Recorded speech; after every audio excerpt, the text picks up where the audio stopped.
Sinabayan ng Bangsamoro Islamic Freedom Fighters o BIFF ang panggugulo ng Maute sa Marawi.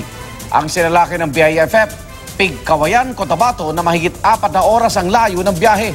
Pinagpapasok nila ang mga bahay pati ang isang paaralan kung saan marami ang natrap at may pinatay pa sa harap ng kanyang pamilya. Saksi live si Joseph Morong. Joseph? Igan Pia, nakausap natin yung asawa ng Kafgu na pinatay ng BIFF. Bago yan ay nasaksihan din natin ang paglilikas ng mga residente ngayong gabi.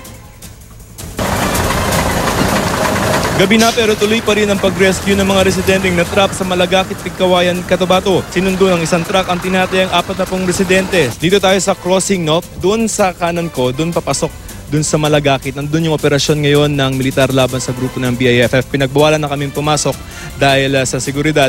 At ang sabi, 8 o'clock as of now ay may nire-rescue pa rin ng mga residente sa loob na natrap sa operasyon ng militar laban sa grupo. Ilang minuto pa, lumabas ang dump truck lula ng mga residente. Diretso sila sa Pigkawayan National High School. Baka sa mga residente ang hirap na pinagdaanan nila. Ilang oras kayo dun sa loob? Ha? Ilang oras kayo dun sa loob? Ay, haling ka kanina umaga, sir. Mama, masyadong putik na yung mga paano? Ah, grabe ang putik, sir. Bakit po? Slide kami doon sa bangin. Bago ito, may 31 pang residente ang na-rescue. Ang alam ng mga residente na itaboy na mula sa eskwelahan ng mga BIFF. Umaga na nagmamadaling tinungo ng mga sundalo ang 2 barangay sa Pigkawayan na inatake ng BIFF. Nang lumusob kasi ang may 300 terorista, pasado alas 5 ng madaling araw, mga miyembro ng Citizen Armed Force Geographical Unit o CAFGU muna ang unang rumisponde ayon sa lokal na pamahalaan. Nang hostage pa ang BIFF ng pasukin ang mga bahay at ang Malagakit Elementary School. Yung bata na dala-dala namin, umiiyak, pinakain nila, tsaka yung babaeng kasama ko pinakain. Tapos doon lang kami, pinaupo lang. Anong nagputukan na,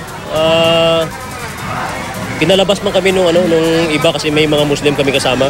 Ginamitan ng militar ng kanyon at mortar ang grupo na nagtago sa Malagakit Elementary School pero naitaboy na. It's the holy month of Ramadan which every Muslim observing the Ramadan. Karamihan po sa Muslim ay nagapuasa. And dahil po sa kanilang ginagawa ay napilitang po mag-evacuate yung ating mga kababayan.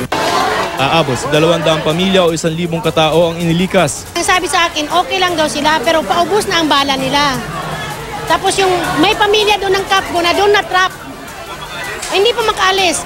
Kasi hindi sila makaraan sa may Malagakit, sa Binasing. Kasi in between may mga freedom daw ngayon doon.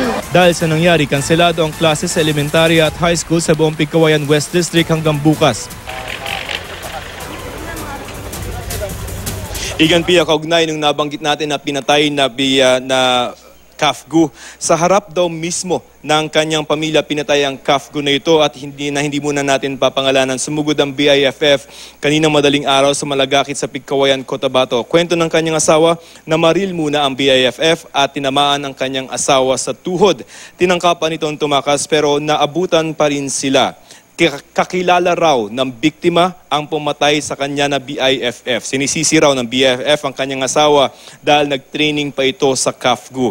Nagdadalawang isip pa raw nung una yung BIFF na barilin ng kanyang asawa pero kung hindi raw ito gagawin ay ang BIFF naman ang papatayin ng kanyang mga kasama. Pinadipa ang kanyang asawa at binaril sa mga palad nito. Hindi makuha-kuha ang katawan ng Kafgu dahil tinaniman ito ng bomba. Narito ang pahayag ng kanyang misis na i-blur natin para sa kanyang seguridad.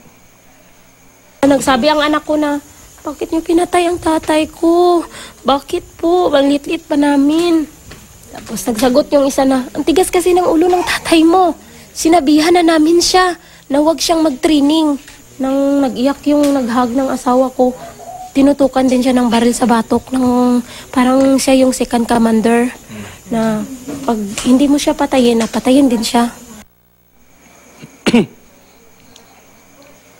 Sabi ni Pigkawayan Mayor June Garces ay humupa na ang bakbakan dito. Live mula rito sa Pigkawayan, Cotabato, ako si Joseph Morong, ang inyong saksi.